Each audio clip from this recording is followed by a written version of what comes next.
bà bóng ôn bàกรุบនឹងទៅសួរទៅកាន់ទាំងអស់គ្នាផងដែរបាទហ្នឹងហើយបងប្អូនបាទប្រភេទឆ្លាម99ពណ៌ឆ្លូចបាទយើងទៅរៀបចំរួចរាល់មួយគ្រឿងទៀតបាទឡានស្អាតសមរម្យបាទតម្លៃល្អបងប្អូនបាទយើងរៀបចំរួចរាល់ហើយ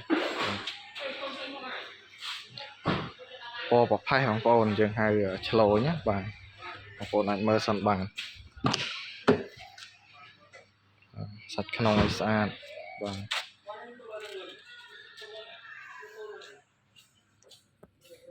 ទីតាំងបាត់ដំបងយើងនេះទេបងប្អូនបាទខ្សែជាងឯងបងប្អូនបាទ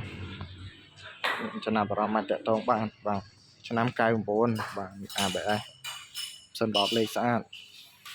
ឯកសារគ្រប់ចំនួនឲ្យបាទបងមើលមកជុំសិនបាទ